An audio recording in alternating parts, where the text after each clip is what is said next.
Quentin Lebaille, je suis responsable commercial export et j'interviens donc chez Maxauer, représenté avec des beaux produits tournés autour de la couleur, du pinceau, du papier, ces marques-là, dans un univers beaux-arts. On intervient aujourd'hui dans une zone à la fois un marché domestique qui est la France et un marché export dans plus de 70 pays aujourd'hui. On a 150, 160 collaborateurs qui travaillent en permanence sur le site de Saint-Brieuc et on a également une autre antenne près de l'île Maurice avec 600 personnes environ. Ça s'inscrit dans un comité innovation. Eric Sauer, président de Maxauer, nous a demandé de se réunir autour d'une table et d'essayer de réfléchir à des solutions innovantes pour promouvoir notre savoir-faire et notre histoire également ici en Bretagne. Donc l'idée, ça a été de trouver un moyen en fait d'amener nos partenaires vers nos outils de production sans forcément ramener l'intégralité du monde à Saint-Brieuc. Donc on a essayé de s'ouvrir un peu aux solutions qui pouvaient nous être présentées. Ça pouvait être de la vidéo, ça pouvait être de la photo, mais on a essayé de se tourner vers quelque chose d'un peu plus innovant, d'où le comité innovation.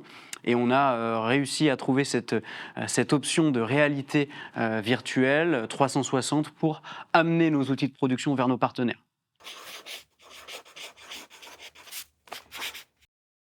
Alors, deux choses, je dirais que c'est le côté un peu innovant. Nous, le milieu des beaux-arts, on peut avoir tendance à se dire que c'est un milieu qui n'innove pas de manière générale.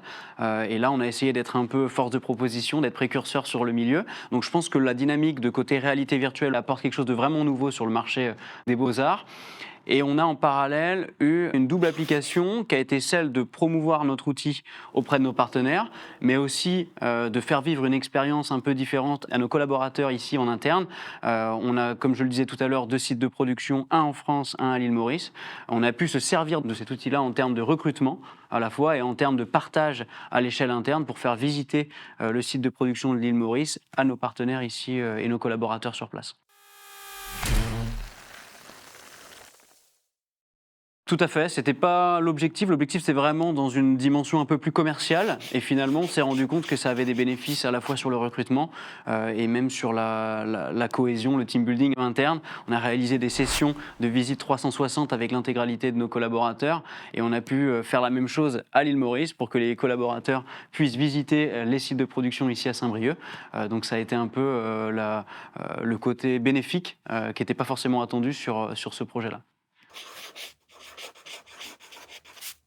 Je dirais qu'il peut y avoir des marchés plus attirés par ce côté un peu réalité virtuelle, réalité augmentée. Je prends l'exemple du marché américain qui est très entertainment avec tout cet aspect vraiment show. Et là, le fait d'arriver sur un salon et d'avoir des individus qui sont en train de regarder un peu partout sur notre stand, ça crée une certaine dynamique, une certaine innovation auprès de nos partenaires. Et je pense que le marché américain, en l'occurrence, a été assez friand de cette chose-là. Taïwan, la Chine, eux sont très tournés technologie et tout, à fond, pouvoir visiter les usines, tout ça, ça a super bien marché.